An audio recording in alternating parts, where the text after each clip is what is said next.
Hello दोस्तों, मेरा नाम निशा है और मैं दिल्ली की रहने वाली हूँ। मेरे घर में मेरे मम्मी पापा और मेरे दादा दादी हैं। मैं अपने माँ बाप की एक ही औलाद हूँ।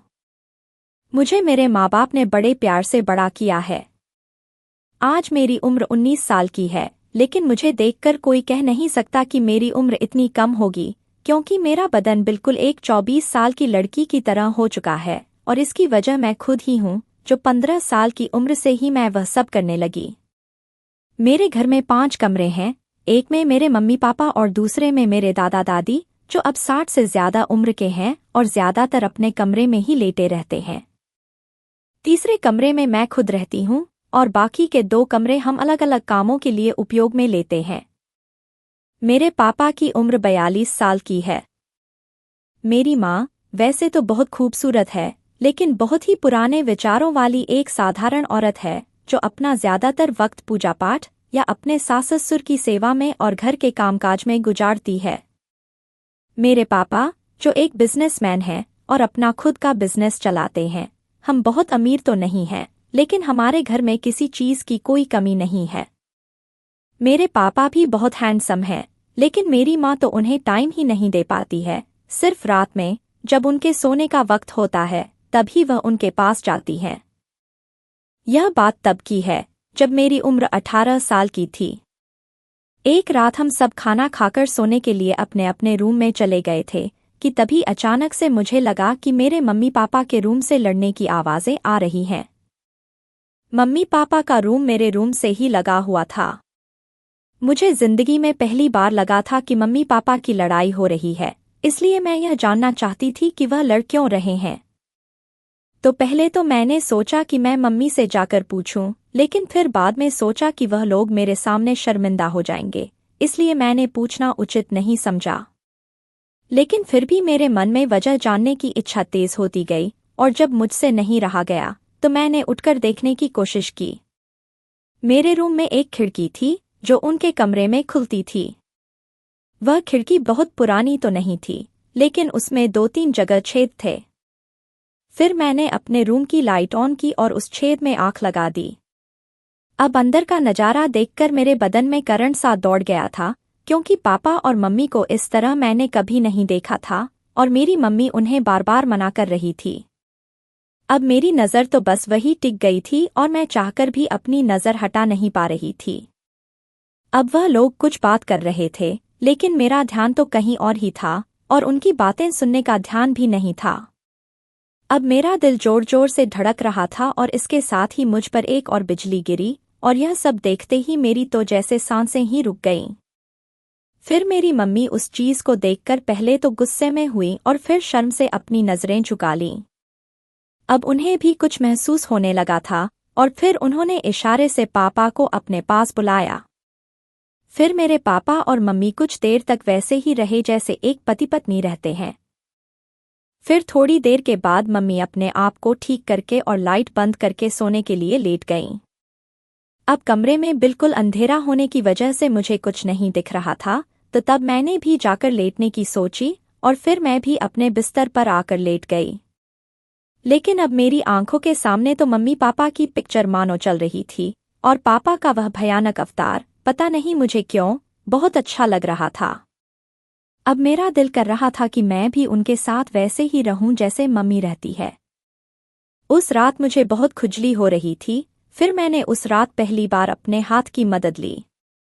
अब मेरे ख्यालों में और कोई नहीं, बल्कि मेरे पापा ही थे। फिर जब मेरी खुजली बंद हुई, तब मैं इतनी थक चुकी थी कि कब मेरी आंख लग गई मुझे पता ही नहीं चला। फिर सुबह मम्मी ने जब आवाज लगाई तो मेरी आंख खुली। फिर मम्मी बोली, बेटा सुबह के 7 बज रहे हैं, स्कूल नहीं जाना है क्या? तो तब मैं उठकर सीधी बाथरूम में गई। तो फिर अब मेरी आंखों के सामने फिर से वही नजारा आ गया था।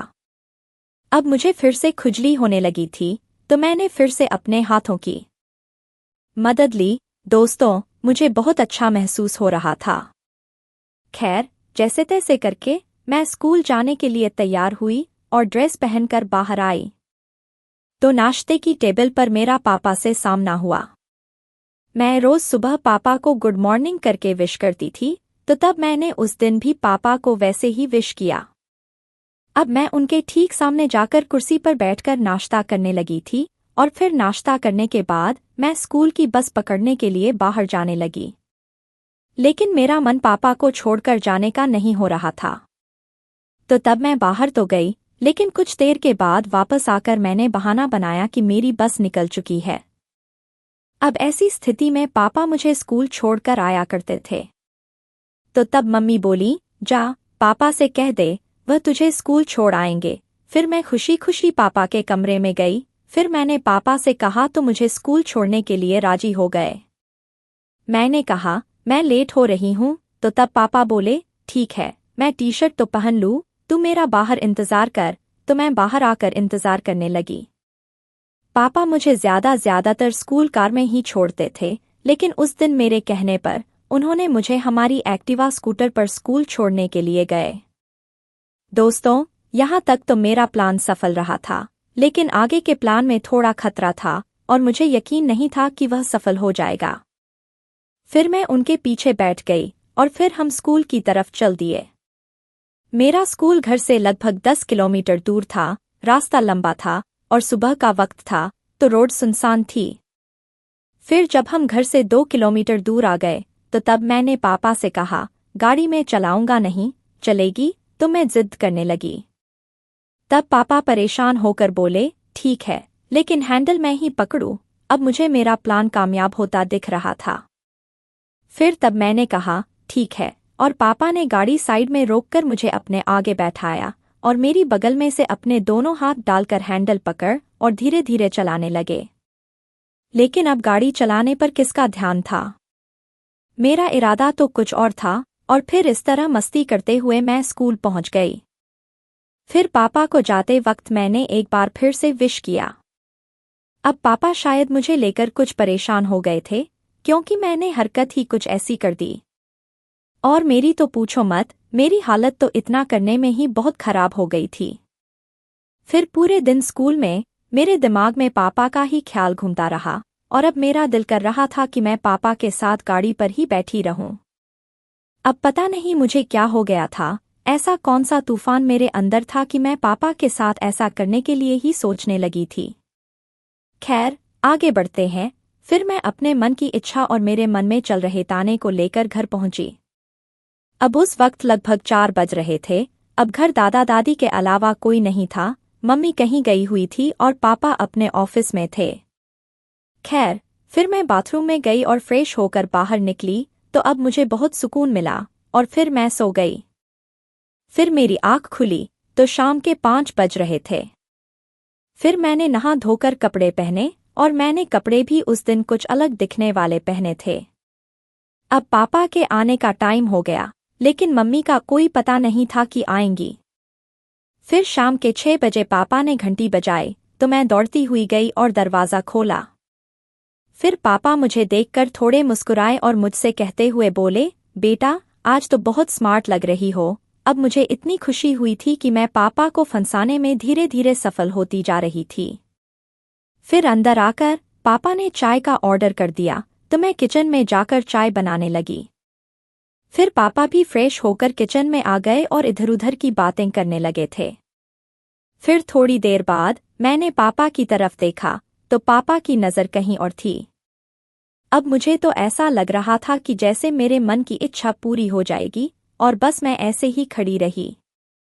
अब चाय बन चुकी थी और फिर मैंने पापा से डाइनिंग रूम में जाकर बैठने को कहा और चाय वहां देकर बाथरूम में जाकर खुद को शांत करने लगी थी।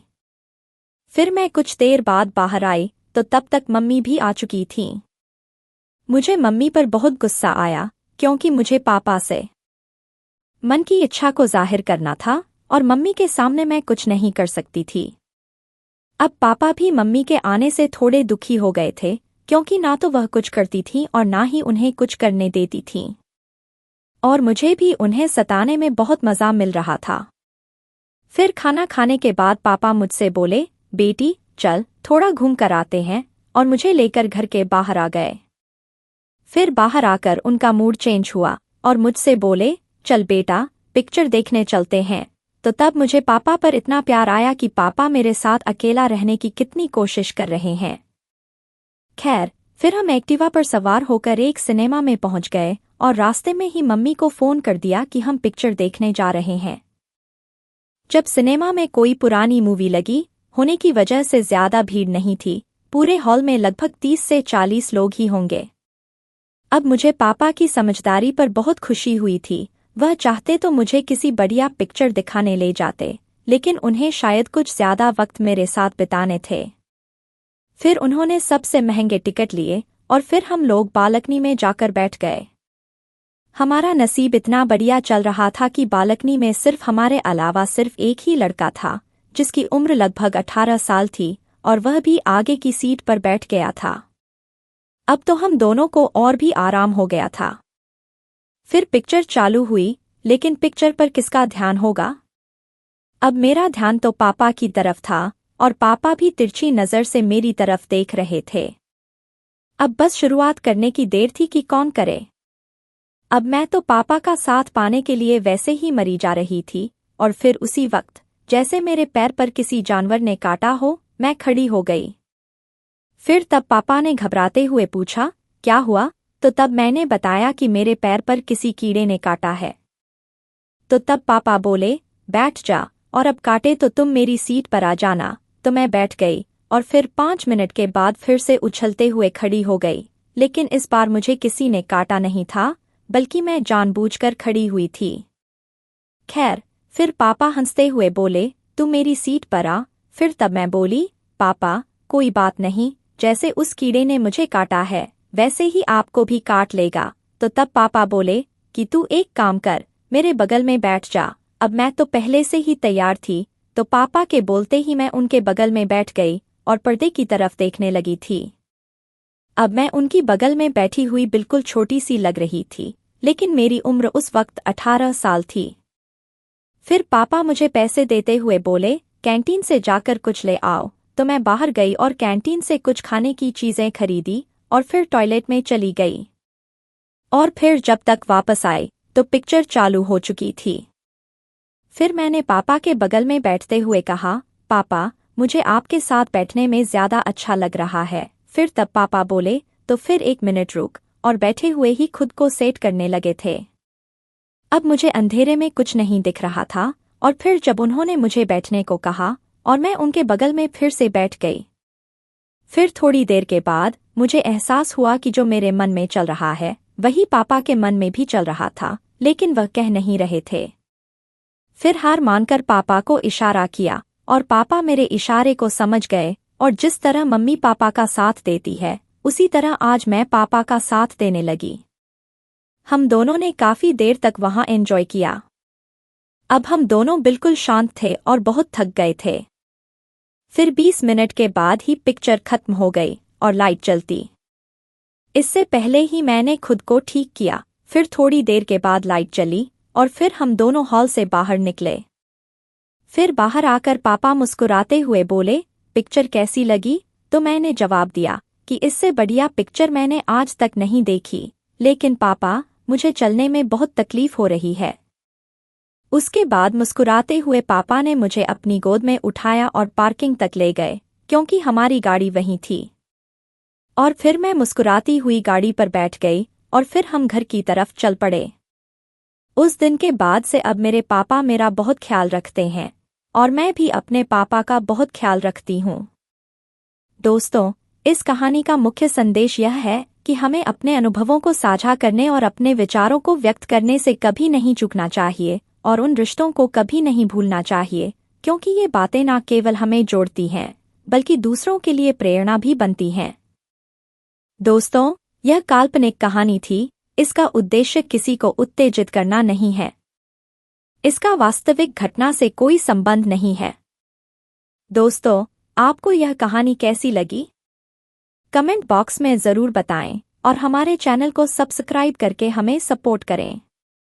हम आपके लिए रोमांटिक कहानियाँ लाते रहेंगे। धन्यवाद।